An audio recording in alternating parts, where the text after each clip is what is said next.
नमस्कार दोस्तों, स्वागत है एक बार फिर से आपके अपने यूट्यूब चैनल विद्या प्रवीण में। और आज हम लोग पढ़ने वाले हैं क्लास 9th की हिस्ट्री की बुक के चैप्टर नंबर 2 को, जिसमें है यूरोप में समाजवाद एवं रूसी क्रांति। ये चैप्टर थोड़ा लंबा होगा और शायद 1 घंटे का वीडियो बनेगा, तो आप लोग 2 या 3 बार में रोक रोक कर देख सकते हैं। चैप्टर का नाम है यूरोप में समाजवाद एवं रूसी क्रांति। इससे पहले का चैप्टर जो था वो था फ्रांसीसी क्रांति से संबंधित। हम लोगों ने फ्रांसीसी क्रांति के बारे में विस्तार से पढ़ लिया। अगर आप लोगों ने नहीं देखा है वीडियो तो जाकर उसको देख सकते हैं चैनल पेज पे।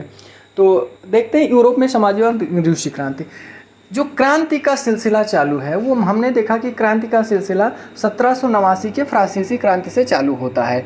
और फ्रांसीसी क्रांति ने दुनिया को एक नई दिशा दे दी, जिसने स्वतंत्रता, समानता और बंधुत्व का नारा दिया। ये 3 नारों ने दुनिया को एक नई दिशा दी। तो इसी के क्रम में उससे प्रेरित होकर रूस में भी एक नई प्रकार की क्रांति हुई, जो कि दुनिया की क्रांतियों से थोड़ा हटके थी। तो हम देखते हैं सबसे पहले कि उसकी सामाजिक और राजनीतिक दशा क्या थी और किस प्रकार से क्रांति वहाँ पे आगे बढ़ी। तो सामाजिक परिवर्तन का युग क्या था? फ्रांसीसी क्रांति ने सामाजिक संरचना के क्षेत्र में आमूल परिवर्तन की संभावनाओं का सूत्रपात कर दिया, यानी दुनिया में एक नई दिशा दे दी। मगर यूरोप में सभी लोग आमूल परिवर्तन के पक्ष में नहीं थे। इस सवाल पर सबकी अलग अलग राय थी। जैसे जिसके पास सारा धन दौलत है, संपत्ति है, भूमि है, किसी चीज़ की कमी नहीं है, उसको परिवर्तन की क्या ज़रूरत है? वो तो सोचेगा हमारे पास सब कुछ है, हमारे पास रहने दो। लेकिन जिसके पास नहीं है तो परिवर्तन तो वो चाहेगा ना, क्योंकि हमारी गरीबी कैसे मिटेगी? तो कुछ नई चेंजिंग आएगी, तो हो सकता है इस माध्यम से हमारी गरीबी मिट जाए। तो सब लोग नहीं परिवर्तन चाहते थे। मगर यूरोप में सभी लोग आमूल परिवर्तन के पक्ष में नहीं थे। इस समय परिवर्तन के संबंध में सामान्यतः 3 विचारधाराएं थीं: उदारवादी, रूढ़िवादी और परिवर्तन यानी रेडिकल परिवर्तनवादी। इस अध्याय में हम लोग 19वीं शताब्दी की कुछ महत्वपूर्ण राजनीतिक परंपराओं का अध्ययन करेंगे। इसके उपरांत ऐसी घटना का अध्ययन करेंगे जिसमें समाज के रेडिकल पुनर्गठन का एक गंभीर प्रयास किया। यानी इस अध्याय में हम लास्ट में पढ़ेंगे रूसी क्रांति, और उससे पहले हम लोग पढ़ेंगे कि कैसे 3 दर्शनों ने, यानी रूढ़िवादी, उदारवादी और परिवर्तनवादी ने मिलकर समाज को एक नई परिभाषा दी। तो सबसे पहले देखते हैं इन तीनों शब्दों का अर्थ क्या है। उदारवादी। उदारवादी एक ऐसा राष्ट्र चाहते थे जिसमें सभी धर्मों को बराबर का सम्मान और जगह मिले। यानी धार्मिक रूप से उदारवादी सबको समान मानते थे, किसी को कम और ज़्यादा मानने की बात नहीं करते थे। इसके अतिरिक्त यूरोप के देशों में प्रायः किसी एक धर्म को ज़्यादा महत्व दिया जाता था। तो एक धर्म को अगर ज़्यादा महत्व दे दिया गया, जैसे कि मान लीजिए इंग्लैंड में इंग्लैंड ऑफ चर्च को महत्व दिया जाता है, वहीं फ्रांस और जर्मनी में कैथोलिक चर्च को महत्व दिया जाता है। तो तमाम प्रकार के जो देश थे वो अपना अपना धर्मावलंबी थे। लेकिन उदारवादी चाहते थे कि अगर एक धर्म में 5 प्रकार के लोग रहते हैं, 5 धर्मों के लोग रहते हैं, तो सारे धर्मों को एक ही तरीके से महत्व दिया जाए। दूसरी विचारधारा थी कि उदारवाद वंशानुगत शासन का विरोधी था, यानी कि निरंकुश राजतंत्र का यह विरोधी था। इसका मत था कि व्यक्ति के अधिकारों की रक्षा हो, यानी ये व्यक्ति के व्यक्तिगत अधिकारों का समर्थक था। ये सामूहिक प्रतिनिधित्व पर आधारित निर्वाचन सरकार के पक्ष में थे। इनका मत था कि रिप्रेजेंटेटिव गवर्नमेंट आए, या प्रतिनिधि सरकार बने, हमारे द्वारा निर्वाचित व्यक्ति ही जाकर सरकार का निर्माण करे। ये उदारवादियों की सामान्यतया सोच थी। पर यह समूह लोकतंत्रवादी नहीं था। उदारवादी कभी लोकतंत्रवादी नहीं होते, क्योंकि ये लोग सार्वभौमिक वयस्क मताधिकार का विरोध करते हैं। इनके कहने का मतलब है कि वोट का अधिकार संपत्तिधारियों को ही देनी चाहिए, सबको वोट का अधिकार नहीं होना चाहिए। जिसके पास धन है, संपत्ति है, पैसा है, वोट वही दे, वही चुनाव लड़े, वही शासन करे। तो लोकतंत्र और उदारवाद दोनों में थोड़ी अंतर की बात है। लोकतंत्र में तो उदारवाद सम्मिलित है, लेकिन उदारवाद लोकतंत्रवाद नहीं होता है। दूसरा समूह था रेडिकल समूह। ये चाहते थे, ऐसी सरकार चाहते थे जो देश की आबादी के बहुमत के समर्थन पर आधारित हो, जिसको तथाकथित रूप से हम कह सकते हैं लोकतंत्र। ये महिला मताधिकार के भी समर्थक थे। ये उद्योगपतियों और जमींदारों के विशेषाधिकार के खिलाफ थे। इनके जो टारगेट थे वो उद्योगपति और पूंजीपति थे। वह निजी संपत्ति के विरोधी नहीं थे, यानी जो रेडिकल थे वो निजी संपत्ति का विरोध नहीं करते थे, किंतु कुछ लोगों के पास संपत्ति के संकेंद्रण का विरोध करते थे। इनका मतलब था कि निजी संपत्ति होना चाहिए, अगर निजी संपत्ति रहेगी, लोग उद्योग स्थापित करेंगे, लोगों को रोजगार मिलेगा, काम का अवसर मिलेगा, तो इस प्रकार से समाज विकास करेगा। लेकिन इनके कहने का मतलब था कि केवल और केवल कुछ गिने चुने लोगों के पास ना हो, संपत्ति हो लेकिन समाज के अधिकतम लोगों के पास हो। और तीसरा जो समूह था वो था रूढ़िवादी। रूढ़िवादी क्या था? 18वीं शताब्दी में रूढ़िवादी आमतौर पर परिवर्तन के विचार का विरोध कर रहे थे, यानी रूढ़िवादी परिवर्तन नहीं चाहता था। इनको इंग्लिश में बोलते हैं कंजर्वेटिव। तो ये क्या था कि पहले से ये सामंत वर्ग से थे या चर्च के पादरी वर्ग से थे, ये पुरानी परंपराओं से धनाढ्य वर्ग थे, तो ये नहीं चाहते थे कि परिवर्तन हो। 19वीं सदी आते आते ये मानने लगे कि परिवर्तन आवश्यक है, क्योंकि अब औद्योगिक क्रांति हो गई थी। औद्योगिक क्रांति ने समाज की परिभाषा बदल दी, क्योंकि पहले जहाँ सामंत और किसान दो वर्ग होता था, औद्योगिक क्रांति ने एक नया वर्ग पैदा कर दिया, मजदूर और पूंजीपति वर्ग। तो अब पूंजीपतियों की तुलना में सामंत वर्ग कमजोर महसूस करने लगा। परंतु इनका मानना था कि अतीत का सम्मान किया जाए और बदलाव की प्रक्रिया धीमी हो। जब इनको लगा कि नहीं अब परिवर्तन हो ही जाएगा, तब इन्होंने क्या किया? कहा कि परिवर्तन हो, आराम से हो, लेकिन प्राचीन काल से जो परंपराएं, रीत रिवाज, लोगों का सम्मान, राजाओं का सम्मान, सामंतों का सम्मान, उनकी ज़मीनें, उनके अधिकार सुरक्षित रखे जाएं और परिवर्तन धीरे धीरे हो, ना कि क्रांति हो जाए। 19वीं सदी में क्रांति और राष्ट्रीय परिवर्तन ने इन सभी के सीमाओं और संभावनाओं को स्पष्ट कर दिया। अब देखते हैं औद्योगिक समाज और सामाजिक परिवर्तन। किस प्रकार से औद्योगिक समाज और सामाजिक परिवर्तन हुआ? तो ये दौर गहन सामाजिक एवं आर्थिक बदलावों का था, यानी 19वीं शताब्दी का जो दौर है ये बहुत बड़े परिवर्तन का दौर माना जाता है। इस समय नए नए शहर बस रहे थे, औद्योगिक क्षेत्र विकसित हो रहे, रेलवे का विस्तार हो रहा था। औद्योगिकरण में औरतों, आदमियों और बच्चों को कारखानों में ला दिया था, यानी जब फैक्ट्रियां लगने लगी तो उसमें अधिकतम लोगों की ज़रूरत पड़ी, तो मजदूर लोग अपने साथ स्वयं भी आए, अपने औरतों को लाए और बच्चों को लाए, और ऐसे कारखाने थे जिनमें इन सभी की ज़रूरत थी। तो कारखानों ने सबको अपने पास संकेंद्रित कर लिया, यानी एकत्रित कर लिया। लेकिन क्या हुआ कि ये काम तो दिए, किंतु काम के घंटे बहुत अधिक थे, यानी कि 15-15 घंटे तक, 16-16 घंटे तक काम चलते रहते थे, मजदूरी बहुत कम थी। उद्योग स्थापित हुआ समृद्धि के लिए, लेकिन लोगों के पास, सीमित लोगों के पास अधिक संपत्ति थी। उन्होंने उस संपत्ति को अपने अनुसार संचालित किया। तो उन्होंने क्या किया कि औद्योगिक वस्तुओं की मांगों में गिरावट आ जाने से तो बेरोजगारी बढ़ जाती थी, यानी ये लोग पहली बात तो काम के घंटे अधिक लेते थे, यानी ज़्यादा देर तक काम लेते थे, वेतन कम देते थे। लेकिन अगर जैसे मान लीजिए कि फैक्ट्री से उत्पादित वस्तुओं की डिमांड कम हो जाए तो ये मज़दूरों को निकाल भी देते थे। तो मज़दूरों के पास समस्या ही समस्या थी, उनके पास तुरंत बेकारी आ जाती थी। औद्योगिकरण से प्रदूषण और गंदगी की समस्या काफ़ी बढ़ती गई। उद्योगों से क्या हुआ कि एक नए नए शहरों का विकास होने लगा। तो सामंत वर्ग तो देहातों में अच्छे पर्यावरण में रहता था, लेकिन जो मजदूर वर्ग था वो फैक्ट्रियों के आसपास ही रहता था और फैक्ट्रियों से निकलने वाली गंदगी से वो प्रभावित होता था। लगभग सभी उद्योग व्यक्तिगत स्वामित्व में थे, यानी निजी स्वामित्व में थे, ये सार्वजनिक यानी सरकार के नियंत्रण से मुक्त थे। रेडिकल और उदारवादियों के पास काफ़ी संपत्ति थी, उन्होंने व्यवसायों के जरिए बहुत धन कमा लिया था। यानी जो रेडिकल समूह था और उदारवादियों का ये जो नया वर्ग उभर कर आया था, इनके पास धन था, क्योंकि मैंने बताया समाज में एक नया वर्ग आ रहा था। व्यावसायिक क्रांति हुई, औद्योगिक क्रांति हुई, तो इसने काफ़ी धन संचित किया और उस धन के बल पर और उद्योग लगाए और उद्योगों में लोगों को रोजगार दिया। उनका विचार था कि यदि मजदूर स्वस्थ एवं पढ़े लिखे होंगे तो काम की गुणवत्ता बढ़ेगी और उत्पादन भी बढ़ेगा। तो इनका विचार था, रूढ़िवादियों को छोड़ दिया जाए तो रेडिकल और उदारवादियों का विचार था कि मजदूरों की स्थिति अच्छी हो। वे लोग जन्म से मिलने वाले विशेषाधिकारों के विरुद्ध थे, क्योंकि जो जन्म से मिलता था विशेषाधिकार वो रूढ़िवादियों को केवल मिलता था। तो वो कहते हैं कि परिवर्तन धीरे धीरे हो, क्योंकि उनके विशेषाधिकार ना छीने जाएं। जबकि रेडिकल और उदारवादी को विशेषाधिकार मिल नहीं रहे थे जन्म के आधार पर, तो ये उसका विरोध कर रहे हैं।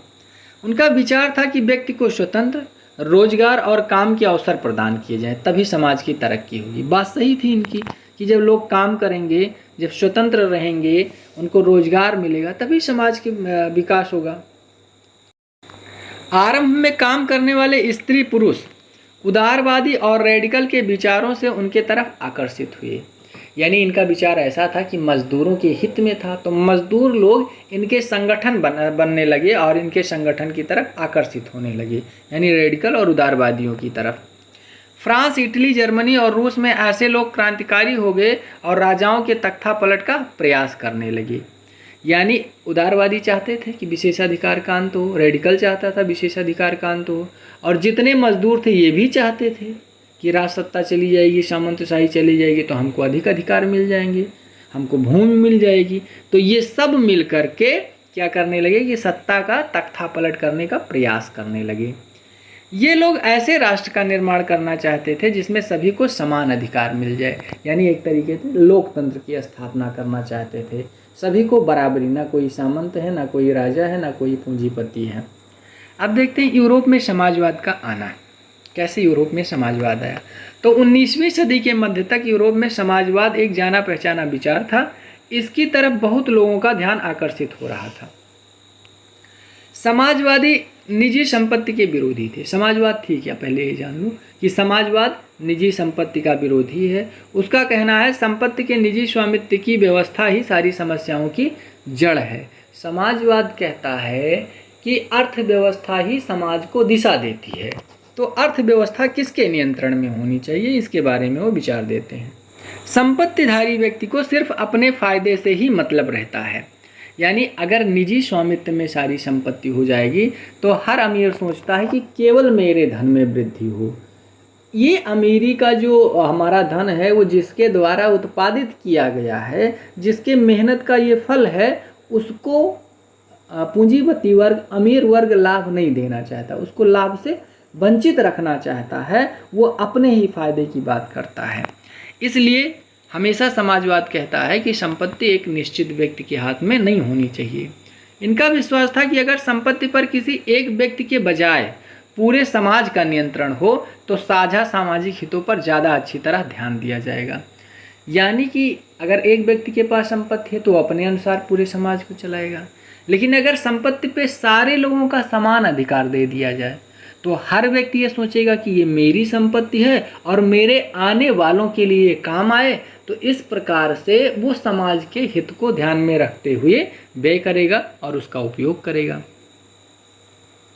समाजवादी सामूहिक उद्यम के विचार में दिलचस्पी रखते थे, यानी व्यक्तिगत नहीं, सामूहिक, जो भी काम हो सामूहिक हो। समाजवाद के जनक रॉबर्ट ओवन माने जाते हैं। कार्ल मार्क्स ने इनको कल्पनालोकीय समाजवादी कहा है। समाजवादी चाहते थे कि सरकार अपनी तरफ से सामूहिक हितों को बढ़ावा दे। अगर रूस की बात करें तो रूस में सर्वप्रथम कृषि प्रधानता थी और वहाँ पर उदारवादियों का ये विचार था, समाजवादियों का ये विचार था कि सामूहिक खेती की बात हो, यानी खेत किसी के नाम ना हो, एक पूरा वर्ग, एक पूरा गांव, एक पूरा टोला मोहल्ला उस पर खेती करे और जो उत्पादन हो वो सबको बराबर से बांट दिया जाए। फ्रांस में लुई ब्लांक चाहते कि सरकार सामूहिक उद्यम को बढ़ावा दे। इस प्रकार सामूहिक उद्यम की बढ़ावा की व्यवस्था की बात होने लगी। कोऑपरेटिव क्या है? ये ऐसे लोगों के समूह थे जो मिलकर चीज़ें बनाते थे और मुनाफे को प्रत्येक सदस्य द्वारा किए गए काम के हिसाब से आपस में बांट लेते थे। यानी ये अगर कोई फैक्ट्री लगाए तो सब मिलकर उसमें पैसा लगाए और उत्पादन किए, उसके बाद जो विक्रय हुआ उसमें पहले इन लोगों को अपना मूल मिला, प्लस जो ब्याज मिला वो जितना जितना जिसका मेहनत था, जितना पैसा लगा था, उसी के अनुपात में उनको जो लाभ मिला वो उनको दे दिया गया। यानी किसी एक के पास पूंजी नहीं जा रही है बल्कि सामूहिक रूप से सबको बराबर बराबर लाभ मिल रहा है। कार्ल मार्क्स का मानना था कि औद्योगिक समाज पूंजीवादी समाज है। यानी जो औद्योगिक समाज औद्योगिक क्रांति के बाद निर्मित हुआ उसमें पूंजीवादियों का बोलबाला है। मजदूरों को अपनी स्थिति में सुधार के लिए पूंजीवादी शासन को उखाड़ फेंकना चाहिए। यानी अगर मजदूर अपनी व्यवस्था स्थापित करना चाहते हैं तो सबसे पहले पूंजीवादी व्यवस्था को वहाँ से हटा देना ही पड़ेगा। अगर वो रहेगा तो मजदूरों का शासन नहीं स्थापित होगा और हमेशा ये शोषण के शिकार रहेंगे, क्योंकि पूंजीवाद हमेशा चाहेगा कि हमारा व्यक्तिगत लाभ हो और इसलिए वो काम के घंटे बढ़ाता जाएगा, आपको मजदूरी कम देता जाएगा, मजदूरों की सुरक्षा की तरफ ध्यान नहीं देगा।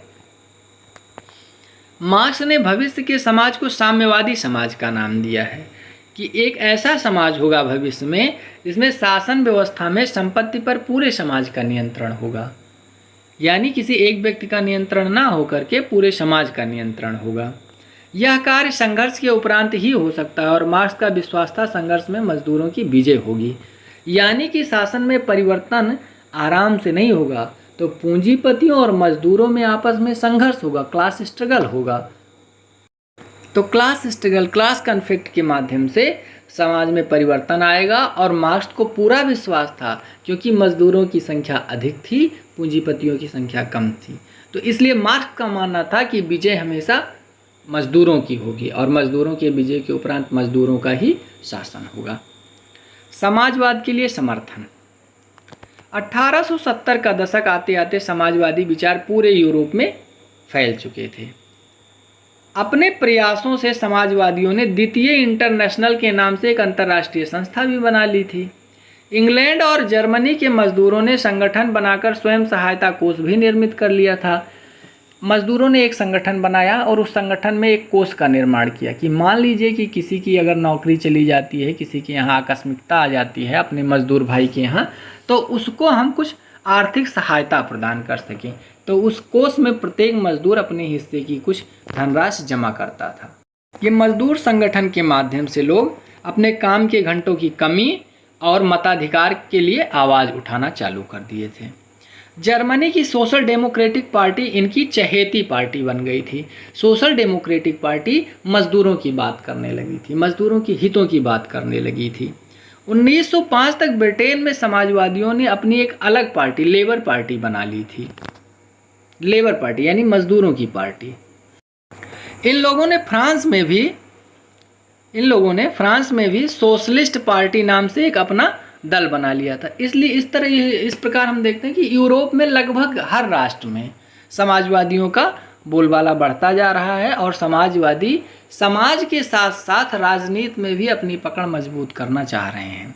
1914 तक यूरोप में कहीं भी समाजवादियों की सरकार नहीं बनी, किंतु सदन में प्रतिनिधि अधिकाधिक पहुंचने लगे।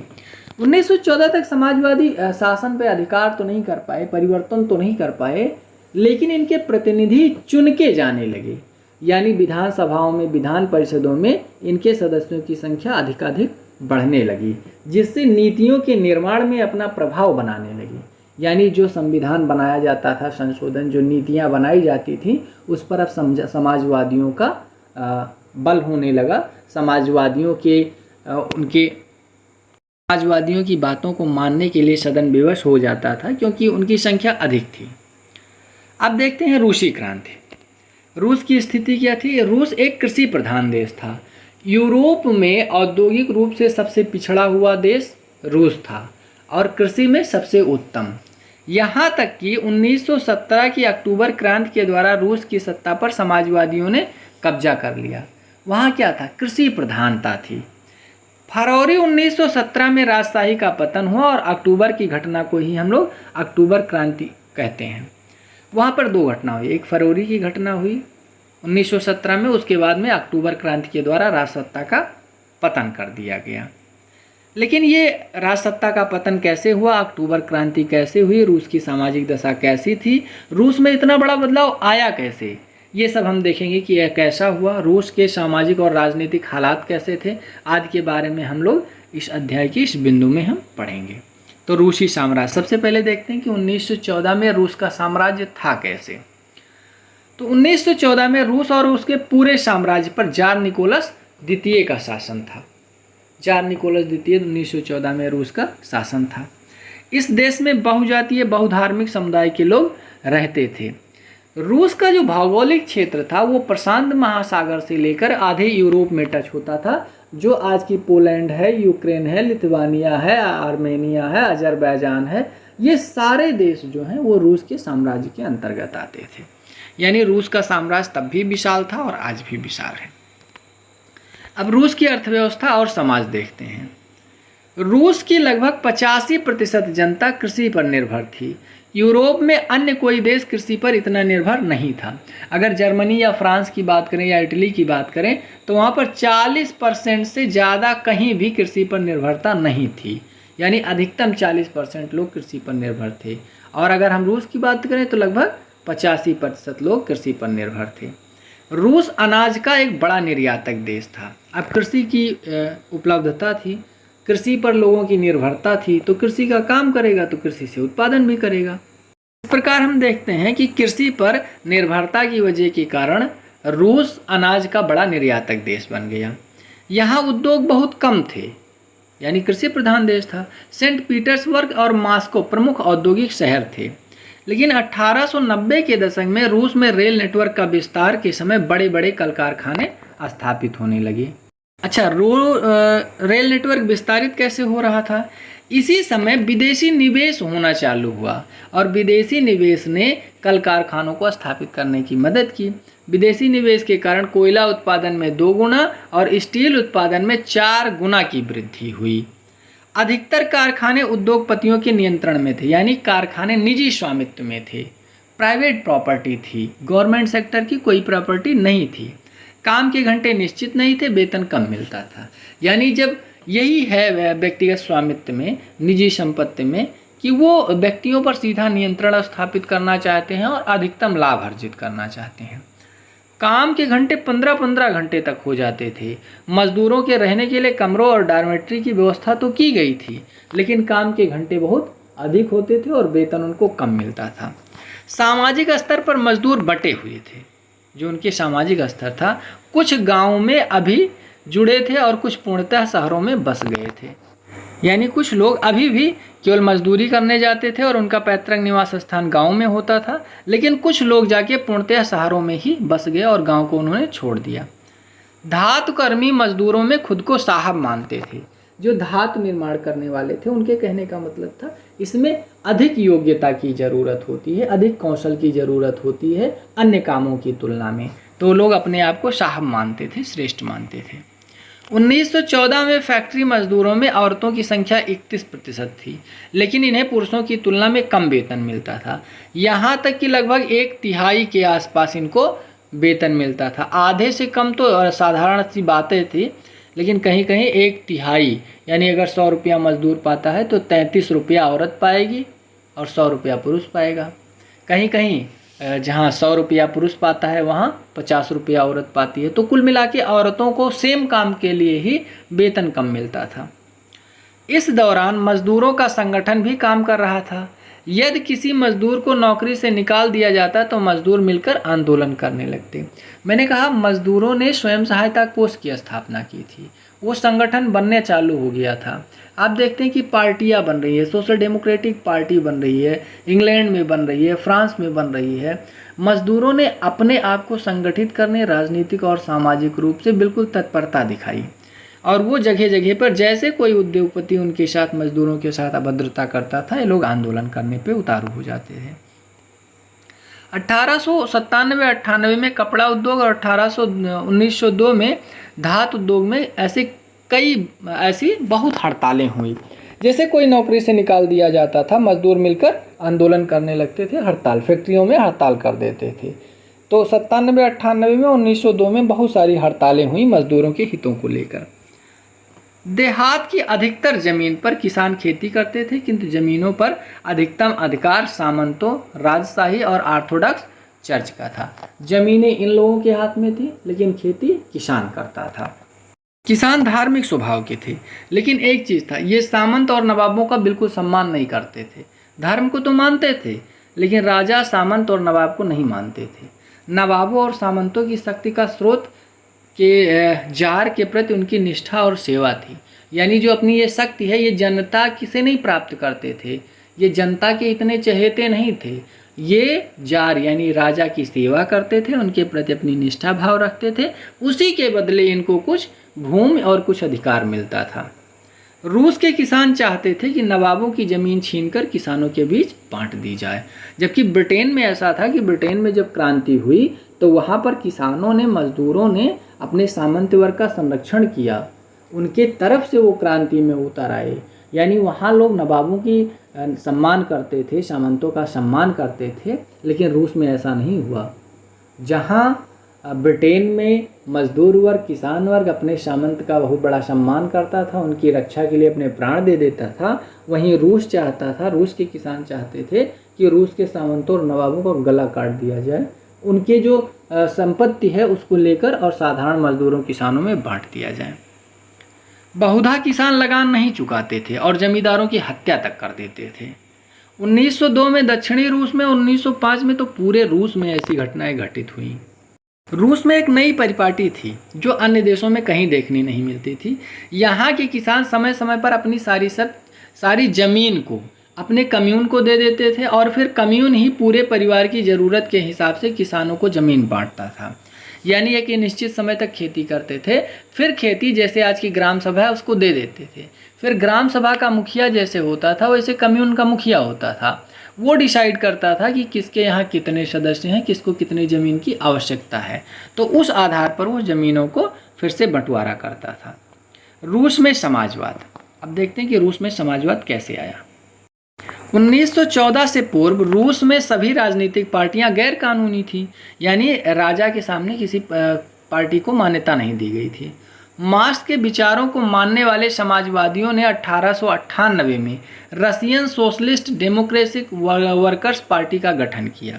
1898 में रूस में कुछ लोगों का मानना था कि मजदूर नहीं अपितु किसान ही क्रांति के मुख्य शक्ति बनेंगे।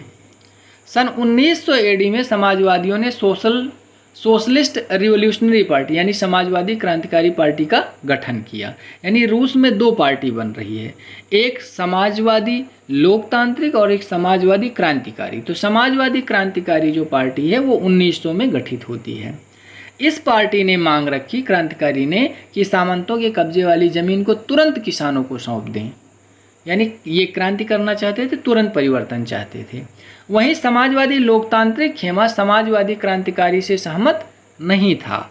ये कहते थे, इनके जो प्रमुख नेता थे लेनिन का मानना था कि किसानों में एकजुटता नहीं है, और एकजुटता अगर नहीं है वो आपस में बटे हैं। बटे कैसे हैं? कुछ गरीब हैं, कुछ अमीर हैं, कुछ मजदूर हैं, कुछ पूंजीपति हैं। आज इस विभेद के चलते वे समाजवादी आंदोलन में हिस्सा नहीं ले सकते हैं। यानी उनके पास ऊंच नीच का भेदभाव है, वो एक तरीके से नीतियों पर विचार नहीं कर सकते थे। लेनिन जो कि बोल्शेविक पार्टी का था, जार शासित रूस में सीमित सदस्यता की बात करते हैं। यानी कि अगर पार्टी हो तो नियंत्रित हो और अनुशासित हो और उसमें सदस्यों की संख्या सीमित हो। जबकि मेनसेविक पार्टी चाहती थी कि सभी को इसमें सदस्य बनाया जाए, यानी पार्टी में सारे लोग सदस्य हों। बोल्शेविक चाहती है कम सदस्य हों, मेनसेविक चाहती है कि अधिक लोग सदस्य हों। अगला है उथल पुथल का समय, 1905 की क्रांति। देखते हैं रूस का माहौल इस समय कैसा है। तो रूस एक निरंकुश राजशाही था, यानी 1905 के आसपास रूस में ऐसी राजशाही थी जो निरंकुश थी, यानी ऐसा राजा शासन कर रहा था जिस पर किसी भी प्रकार का अंकुश नहीं था। उदारवादियों ने इस व्यवस्था को खत्म करने के लिए बड़े पैमाने पर आंदोलन किया। पहला तो राजशाही था, दूसरा पक्ष जो था वो उदारवादियों का था। जहां राजशाही क्रूरतापूर्वक शासन करके देश को अपने नियंत्रण में रखना चाहती थी, वहीं उदारवादी चाहते थे कि नागरिकों को अधिकार मिले, स्वतंत्रता मिले, उनको संपत्ति का अधिकार मिले। तो पूरा देश दो गुटों में बंट गया था। 1905 की क्रांति के दौरान उन्होंने संविधान की रचना के लिए समाजवादी लोकतांत्रिक और समाजवादी क्रांतिकारियों को साथ लेकर काम किया। उदारवादियों ने क्या किया कि इस क्रांति के दौरान एक संविधान बनाने की कल्पना की। उसके लिए उन्होंने समाजवादी लोकतांत्रिक और समाजवादी क्रांतिकारी पार्टियों को भी अपने साथ जोड़ लिया। इसके साथ साथ रूस के राष्ट्रवादियों और जदीदियों एक मुसलमानों का समुदाय था, इन लोगों का समर्थन भी उदारवादियों को प्राप्त हुआ। 1904 में कीमतें इतनी तेजी से बढ़ी कि वास्तविक वेतन में 20% तक गिरावट आ गई, महंगाई बढ़ गई। 1904 के दौरान महंगाई इधर बढ़ गई और उधर वेतनों में गिरावट आ गई। 1904 में गठित असेंबली ऑफ रशियन वर्कर्स यानी रूसी श्रमिक सभा के 4 सदस्यों को एक आयरन कंपनी ने नौकरी से हटा दिया, तो मजदूरों ने आंदोलन कर दिया। ये दौर था जब रूस में मजदूरों के छोटे छोटे संगठन बनना चालू हो गए थे। ये संगठन क्या करते थे कि मजदूरों के लिए एक कोष का भी इंतजाम करते थे, जो मज़दूरों को समस्या आने पर सहयोग करते थे। दूसरा, मज़दूरों से जुड़ी हुई कोई भी समस्या, चाहे कंपनी से उनको बाहर निकाला जाना, चाहे उनको वेतन कम देना, चाहे काम के घंटे को लेकर, ये आंदोलन किया करते थे। तो एक पार्टी थी असेंबली ऑफ रशियन वर्कर्स, इसके 4 सदस्य आयरन कंपनी में एक काम करते थे और उनको वहाँ से निकाल दिया गया। जैसे कोई मज़दूर किसी कंपनी से निकालता था, इनका जो संगठन था वो आंदोलन पे आ जाता था और अपने मज़दूरों की हक की लड़ाई लड़ने लगता था। अगले कुछ ही दिनों में अब ये क्या हुआ कि महंगाई बढ़ गई थी। महंगाई बढ़ने के कारण वेतन कम हो रहा था। तो अगले कुछ ही दिनों में 1,10,000 मज़दूर अपनी मांगों के लेकर रोड पर आ गए। और उनकी मांगें क्या थी? यानी वेतन तो कम मिल ही रहा था और तमाम सारी मांगें थी। उनकी मांग थी कि काम के घंटे कम कर दिए जाएं। काम के घंटे 15-15 घंटे तक चलते थे, यानी कोई एक निश्चित घंटा नहीं था कि इतने घंटे काम करना है। दूसरा, वेतन में वृद्धि करने की ये लोग मांग कर रहे थे। कार्य की स्थितियों में सुधार की मांग कर रहे थे, यानी ऐसी व्यवस्था हो जिससे मजदूर आसानी से कार्य कर सकें। मजदूरों को बढ़ते आक्रोश को देखकर मजदूरों ने लगातार आंदोलन करना चालू कर दिया। तो एक आंदोलन इसी दौरान हुआ और एक शांतिपूर्ण जुलूस निकाला गया जिसका नेतृत्व पादरी गैपॉन कर रहे थे। तो ये जब जुलूस विंटर पैलेस यानी जार के महल के नीचे से होकर गुजरा तो महल के सामने पहुंचते हुए जुलूस पर पुलिस ने गोलियां चला दी, यानी महल की जो सेना थी उसने जुलूस पर गोलियां चला दी। अपराध केवल ये था कि जुलूस राजा का विरोध करते हुए निकाला गया था और नेतृत्व कर रहे थे पादरी गैपन। तो गोलियां चला दी। इस दुर्घटना में 100 से ज़्यादा मजदूर मारे गए और 300 मजदूर घायल हो गए। अब 300 मजदूर घायल हो गए और 100 से ज़्यादा मारे गए। तो इस घटना को 1905 की क्रांति की शुरुआत इसी घटना के साथ हुई और इतिहास में इस घटना को खूनी रविवार के नाम से जाना जाता है। 1905 की इस घटना से देश का माहौल बिगड़ गया। अब देखिए, मजदूर वर्ग एक तरफ हो गए क्योंकि 100 मजदूर मार दिए गए, तो मजदूरों के साथ बड़ी सहानुभूति आ गई। देश का एक बड़ा वर्ग मजदूरों के साथ हो गया। अब जार अकेले पड़ने लगा, यानी जार की केवल सैनिक शक्ति थी लेकिन जनता उसके विरोध में आ गई। तो जार ने सोचा एक निर्वाचित परामर्शदाता संसद या ड्यूमा का गठन कर दिया जाए जिससे ये लोग शांत हो जाएं। बता दिया जाए कि आपके लोग आए हैं चुन के और आपके अनुसार अब कानून बनेगा। इस दौरान राजनीतिक गतिविधियों पर भारी पाबंदी लगा दी गई, यानी अब कोई जुलूस नहीं निकालेगा, कोई संगठन नहीं बनाएगा, कोई चुनाव अलग से नहीं लड़ेगा, कोई भाषणबाजी नहीं करेगा। ऐसी सारी गतिविधियों पर राजा ने यानी जार ने नियंत्रण लगा दिया और उसने एक चुनाव कराया यानी ड्यूमा का, जिसको आज हम लोग पार्लियामेंट कहते हैं। तो उसका चुनाव कराया और 75 दिन में इस ड्यूमा को उसने भंग कर दिया क्योंकि ये संसद जार के अनुसार कार्य नहीं कर रही थी। एक दूसरी चुन के आई जिसको 3 महीने के अंदर बर्खास्त कर दिया। अब जार ने मतदान में कुछ फेरबदल कर दिया, यानी तीसरी ड्यूमा चुनने के लिए उसने कुछ मतदान में कुछ नियम इधर उधर किए और उसने क्या किया कि तीसरी ड्यूमा का गठन किया जिसमें रूढ़िवादियों को भर दिया, यानी अपने समर्थकों को भर दिया। अब जो संसद तीसरी बन के आई इसमें केवल राजा के समर्थक थे और इसमें से उसने क्या किया, उदारवादियों और क्रांतिकारियों को बाहर कर दिया, यानी जो विरोध कर रहे थे राजा को उसको संसद ने बाहर कर दिया। ऐसा चुनाव ही कराया गया। अब देखते हैं पहला विश्व युद्ध और रूसी साम्राज्य। ये है रूस का मैप जो कि बिल्कुल ऊपर इसके है आर्कटिक ओशन, इधर है सी ऑफ ऑक्सटाक्स, बेरिंग सी है, इधर ये यूरोप से लगता है और इधर ये एशिया से लगता हुआ क्षेत्र है। अब देखिए इसके जो उत्तर में है वो आर्कटिक ओशन है, पूरब में ये प्रशांत महासागर से ये टच होता है, छोटे छोटे सागर हैं, और ये दक्षिण में इसके मंगोलिया है और एशिया का बहुत बड़ा महाद्वीप है, एशिया महाद्वीप, और इसके पूरब में पश्चिम में यूरोप महाद्वीप है। ये थोड़ा सा यूरोप में लगता है और बाकी क्षेत्र इसका एशिया में लगता है, इसलिए इसको यूरेशिया भी कहा जाता है। अच्छा, ये देखने में तो बहुत बड़ा है, इतना बड़ा, दुनिया का सबसे बड़ा देश है, लेकिन है क्या, इधर साइबेरियाई रेगिस्तान है, इधर ये बर्फ़ के क्षेत्र हैं, आर्कटिक ओशन। तो इसका जो लगभग 1/3 पार्ट है वो बिना काम का है, यानी वहाँ पर निवास के लिए, खेती के लिए, उद्योग के लिए कोई उपयोगी ज़मीन नहीं है। अब बचता है केवल थोड़ा सा जो यूरोप से और एशिया से टच होता हुआ भाग है। तो इसकी भौगोलिक स्थिति कुछ इस प्रकार से है। इसकी जो राजधानी है वो है मॉस्को। मॉस्को क्या है, ये बिल्कुल रूस के पश्चिम में स्थित है और ये लगता है यूरोप में। जो साइबेरिया है ये बहुत ठंडा रेगिस्तान है, बिल्कुल ठंडा रेगिस्तान, यहाँ पर कुछ नहीं किया जा सकता है। इस दौर में पहला विश्व युद्ध होता है और रूसी साम्राज्य के बारे में हम देखते हैं कि कैसे घटनाएं आगे बढ़ी। तो प्रथम विश्व युद्ध हुआ 1914 से 1918 के बीच। इसमें 2 गुट थे। एक गुट में शामिल थे जर्मनी, ऑस्ट्रिया, तुर्की, इसको हम सेंट्रल पावर कहते हैं या एक्सिस पावर कहते हैं। दूसरे गुट में शामिल थे फ्रांस, ब्रिटेन, रूस, इटली और रोमानिया, इसको हम मित्र राष्ट्र कहते हैं या अलायंस पावर कहते हैं। इस युद्ध को आरंभ में रूसियों का काफ़ी समर्थन मिला।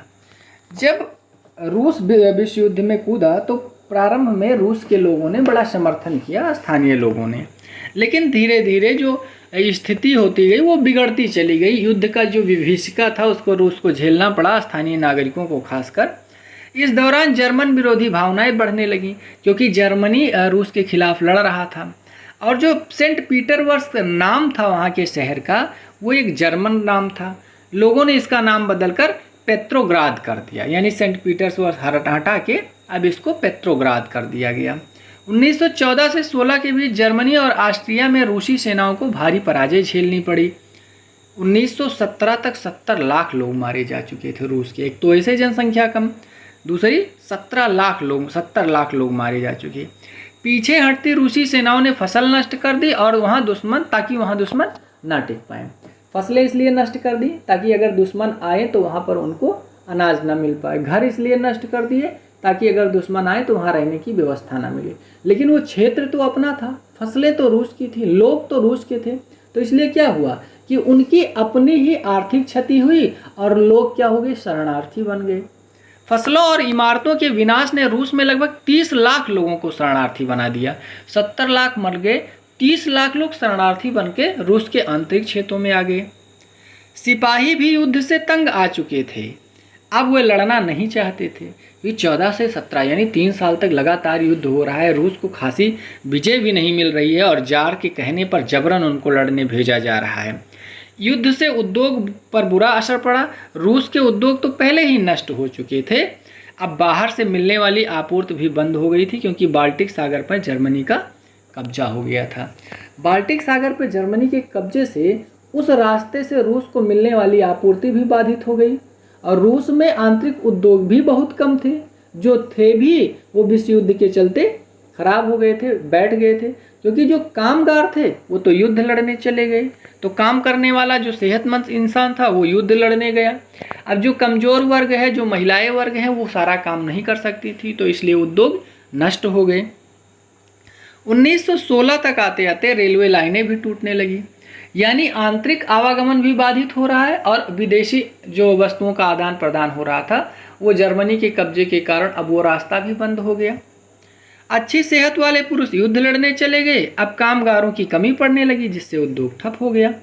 अनाज सैनिकों को भेज दिए जाते थे तो शहरों में रहने वाले लोगों की अनाज की किल्लत झेलनी पड़ी, यानी जो अनाज का उत्पादन होता भी था उसको युद्ध क्षेत्र में भेज दिया जाता था सैनिकों को खाने के लिए। तो सैनिक को तो अनाज मिल जाता था लेकिन स्थानीय शहर के लोग वो अनाज की किल्लत झेलनी पड़ी। अब पेट्रोग्राद में फरवरी की क्रांति क्या हो रही है?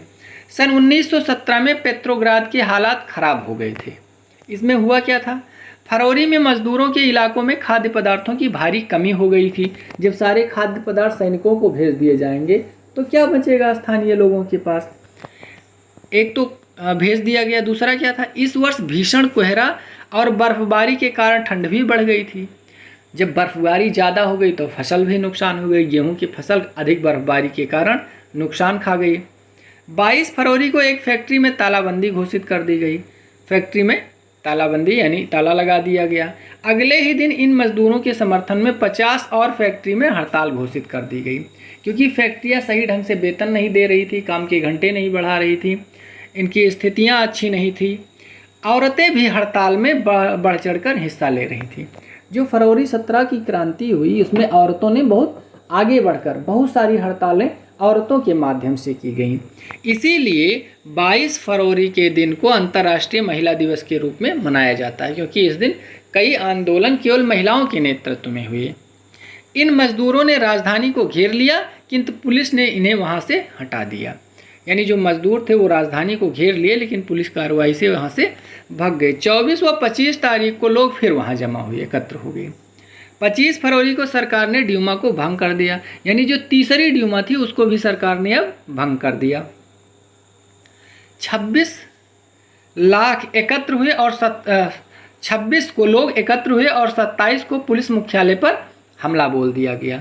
यानी क्या हुआ कि 25 को तो ड्यूमा को भंग कर दिया, लेकिन फिर लोग आ गए 26 तारीख को, और उन्होंने क्या किया, 27 तारीख को पुलिस मुख्यालय पर हमला बोल दिया लोगों ने मिलकर। सरकार ने प्रदर्शनकारियों पर नियंत्रण हेतु घुड़सवार सैनिक को लगा दिए, किंतु सैनिकों ने इन पर गोली चलाने से मना कर दिया। यानी अब जो सैनिक थे वो भी राजा के विरोध में आ गए। सैनिकों से कहा गया कि प्रदर्शनकारियों पर गोली चलाओ, लेकिन वो सैनिक वही थे जो किसानों के यहाँ से चुन के आए थे। उनको लगा कि किसान जो बात कर रहे हैं वो बात सही है, वो राजा के विरोध में चले गए और सैनिक किसानों के साथ मिल गए। इस प्रकार क्रोधित सिपाहियों ने अपने ही अफसरों पर गोली चला दी। जब सिपाही किसानों से मिल गए तो उन्होंने क्या किया, आदेश मानना छोड़ दिया, और जैसे कोई अधिकारी आदेश करता कि नहीं ऐसा नहीं ऐसा करो, गोली चलाओ, वो अधिकारी को ही ख़त्म कर देते। इसी समय सिपाही और मजदूर मिलकर एक सोवियत यानी परिषद का गठन करने के लिए उसी इमारत में जमा हुए जहां अब तक ड्यूमा की बैठक हुआ करती थी। अब सिपाही और किसान एक तरफ हो गए।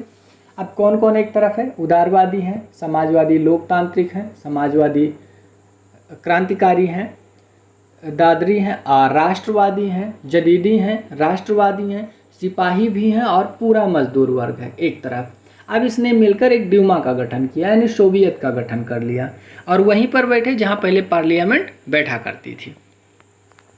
यहीं से पेट्रोग्राद सोवियत का जन्म हुआ। यानी जब सैनिक और मजदूर मिलकर ड्यूमा में एक बैठक किए तो वहीं से जन्म हुआ पेट्रोग्राद सोवियत का।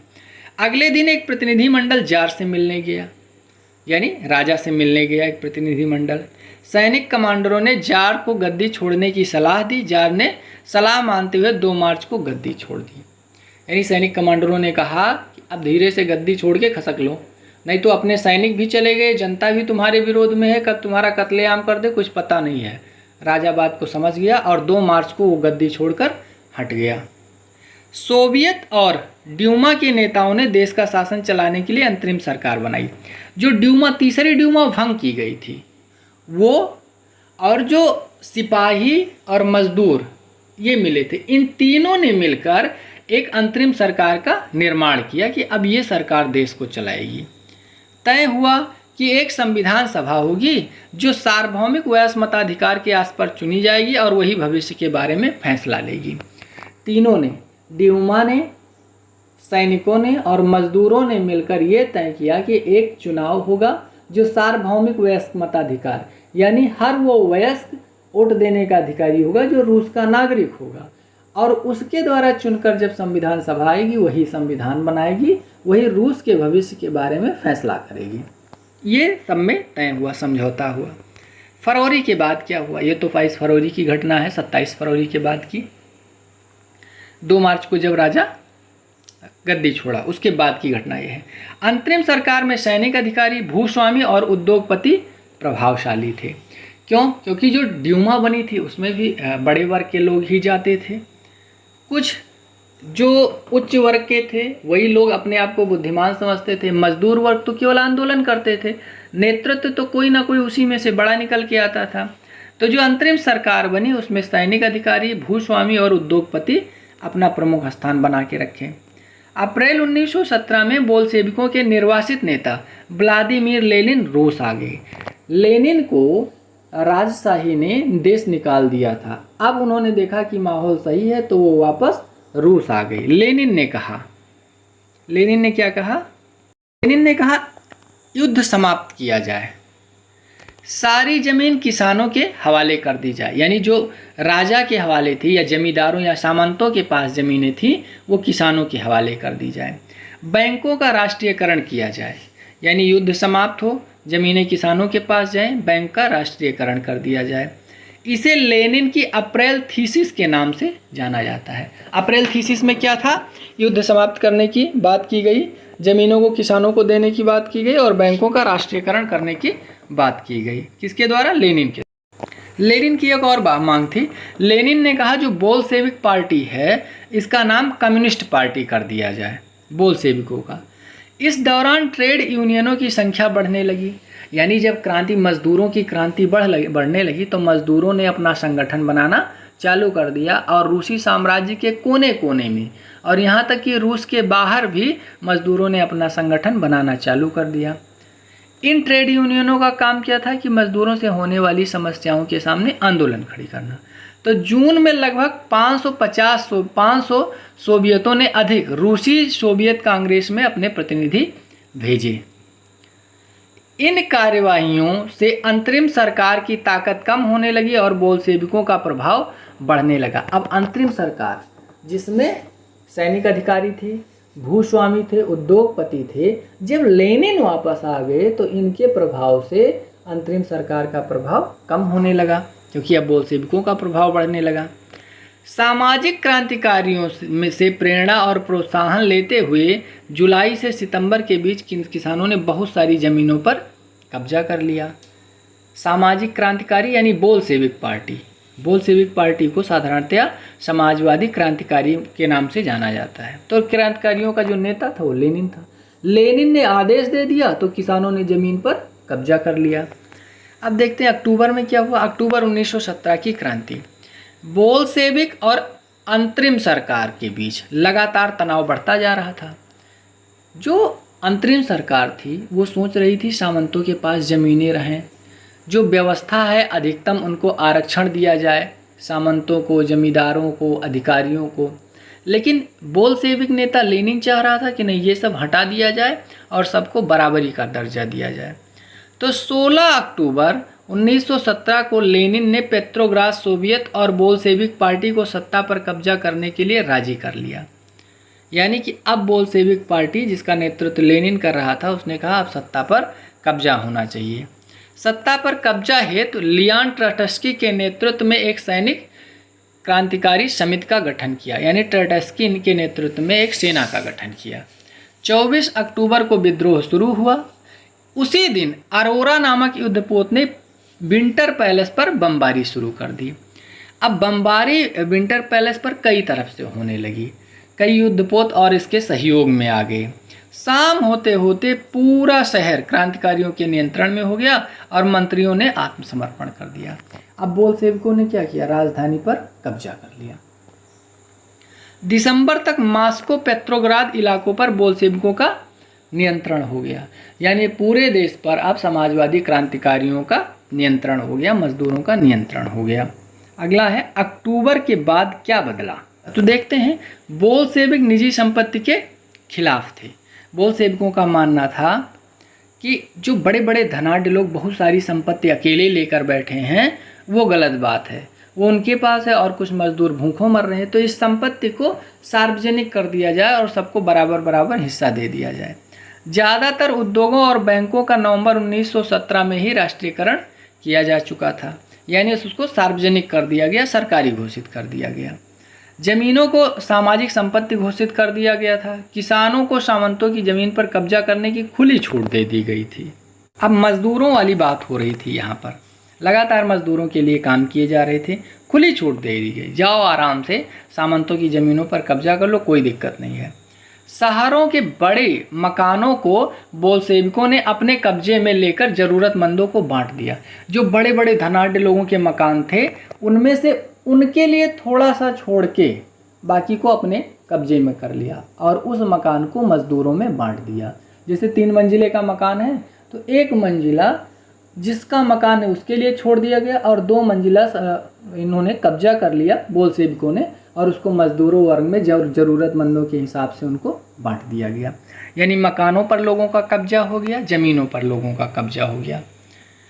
1918 में परिधान प्रतियोगिता के माध्यम से सोवियत टोपी बुदियोनोव का चुनाव किया गया।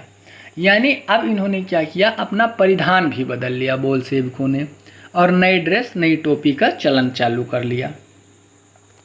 बोल्शेविक पार्टी का नाम बदलकर रूसी कम्युनिस्ट पार्टी बोल्शेविक कर लिया गया। अब इसका नाम भी बदल लिया गया। नवंबर 1917 में बोल्शेविकों ने संविधान सभा का चुनाव कराया, किंतु बहुमत नहीं मिल पाई।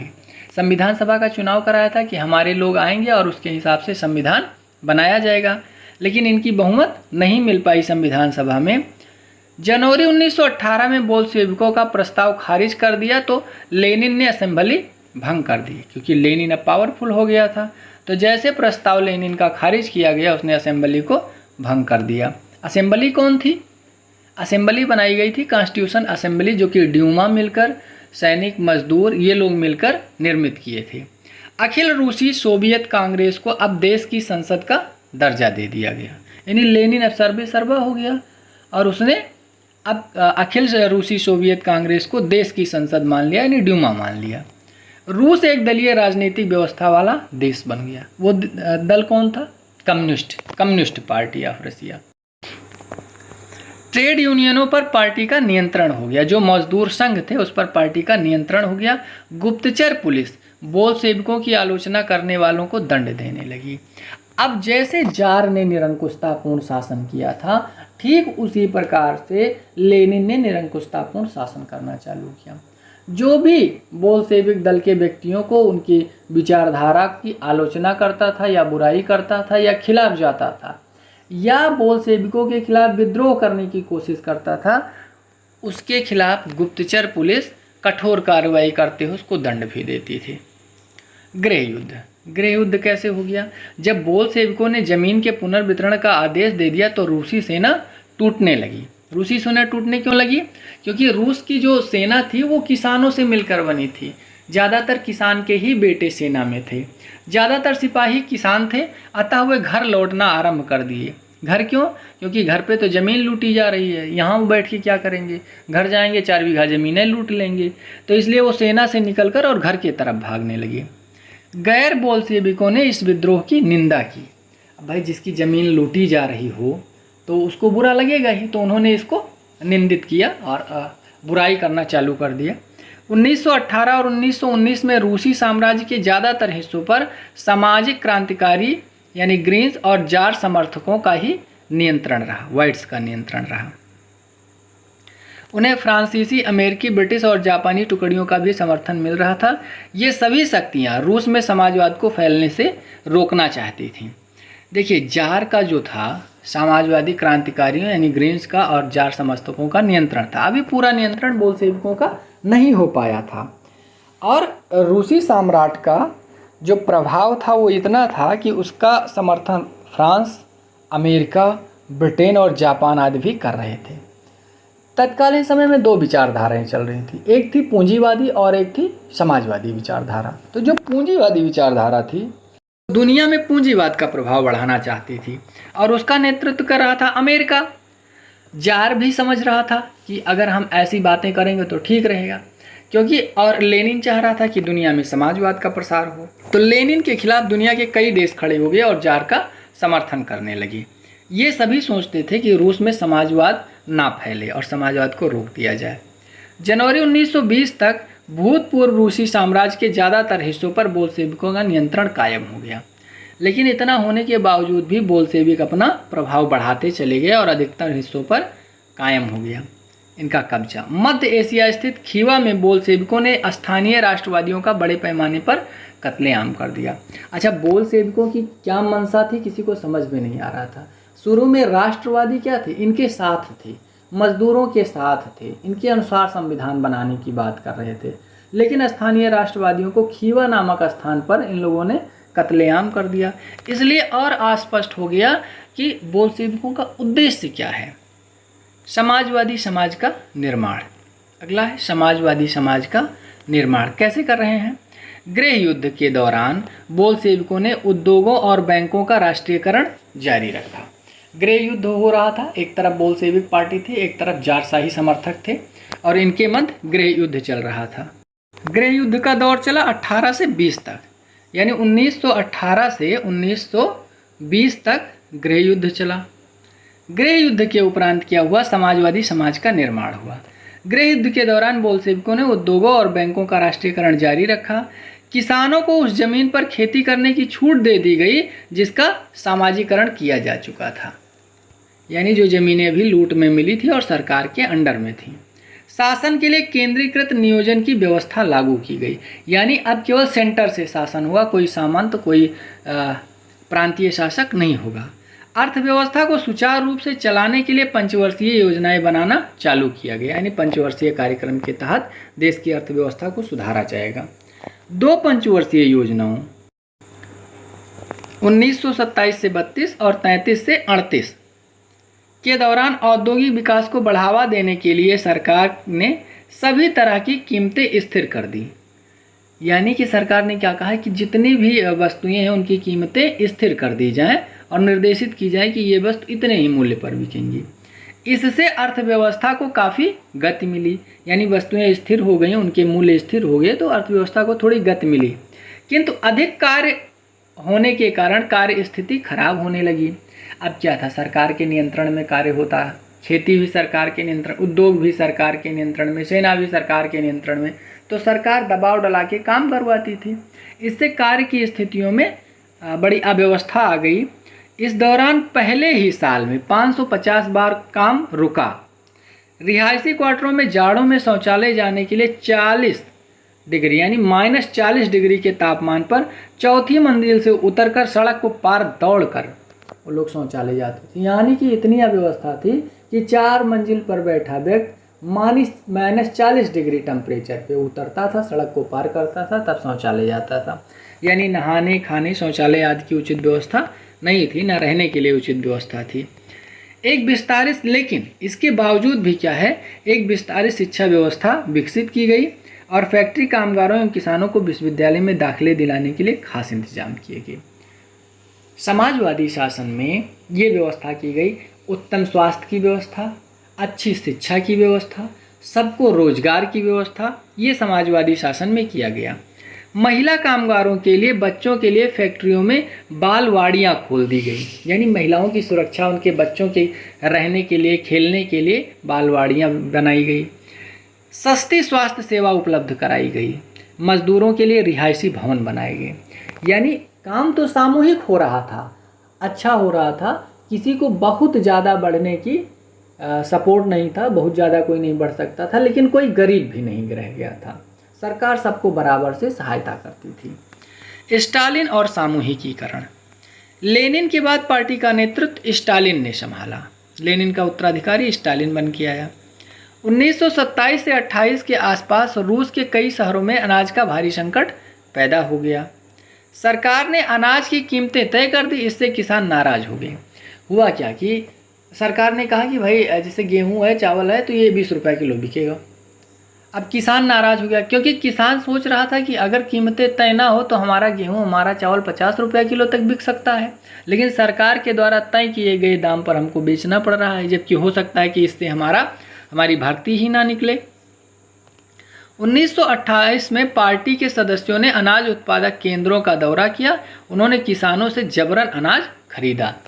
क्या किया, किसानों ने अनाज को भंडारित कर लिया, अनाज को बेचना ही नहीं चालू किया। बोले अनाज जब बिकेगा ही नहीं तब तो हो सकता है आने वाले समय में ये दाम बढ़ाया जाए, लेकिन सरकार का रुख एक था, उसने कीमत को एक निश्चित कर दिया गया था। जैसे आजकल कोटा में है, कोटा में 3 रुपया किलो, 2 रुपया किलो सरकार का निश्चित दाम है, उससे कम ज़्यादा नहीं ले सकते। लेवी पे 2000 रुपया कुंटल है, 1900 रुपया कुंटल है, तो मतलब उतने पे ही बिकेगा, उससे कम ज़्यादा नहीं बिकेगा। ऐसे वहाँ पर कर दिया गया था कि इससे कम ज़्यादा नहीं बिकेगा और कहीं अलग बेच नहीं सकते हो, बेचोगे तो सरकार के नियम के अनुसार ही बेचोगे। तो अब लोग भंडारण करने लगे, ना बेचेंगे ना तुम्हारी कीमत लेंगे। तो इससे क्या हो गया कि जब उत्पादन तो हुआ लेकिन वितरण नहीं हुआ, तो लोगों के यहाँ खाद्यान्न संकट उत्पन्न हो गया। तो क्या किया कि 1928 में पार्टी के सदस्यों ने अनाज उत्पादन इलाकों का दौरा किया और किसानों से जबरन अनाज खरीदा, यानी भंडारित किए गए अनाज को खरीद लिया।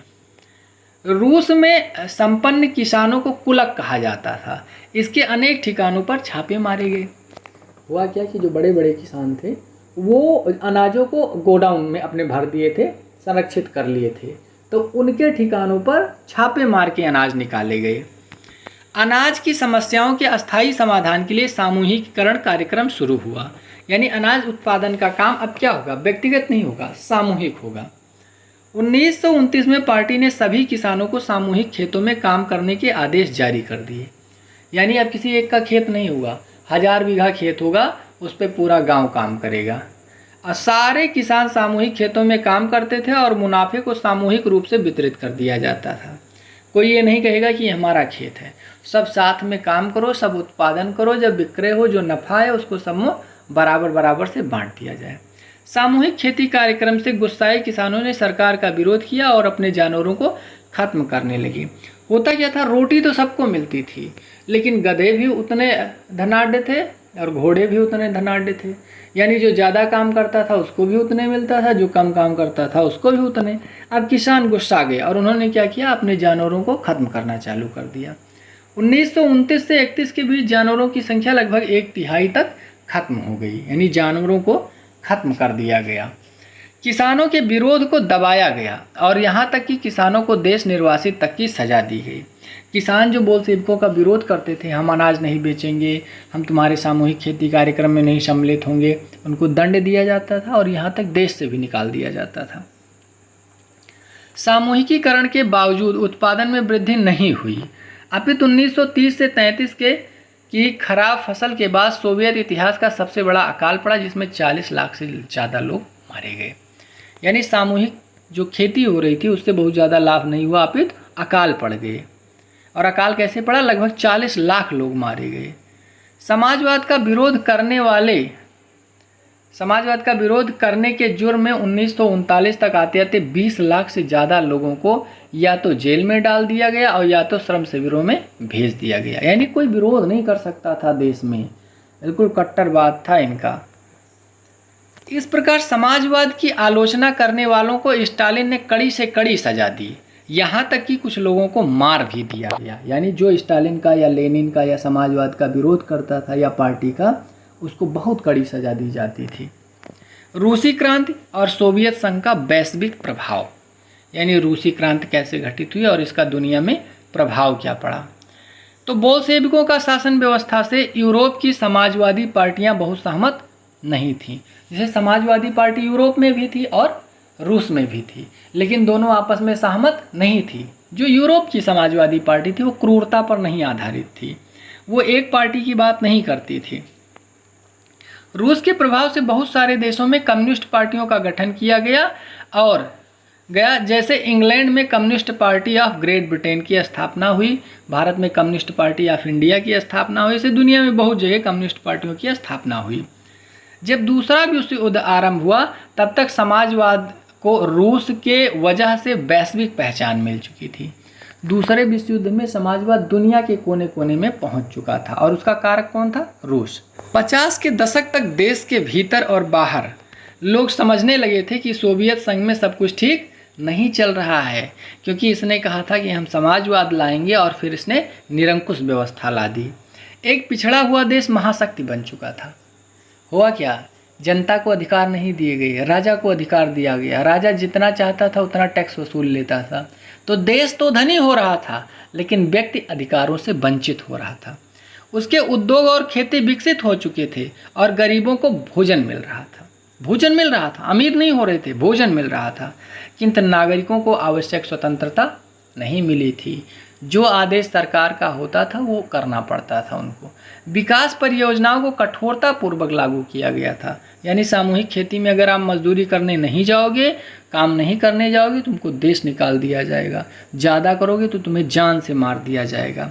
तो काम भी करना था, अगर काम होगा तो उत्पादन होगा ही, और उत्पादन का अधिकतम अंश अगर देश ले लेगा तो देश तो अमीर होगा, तुमको केवल रोटी देगा, तो ना तुमको मरने देगा ना तुमको जीने देगा।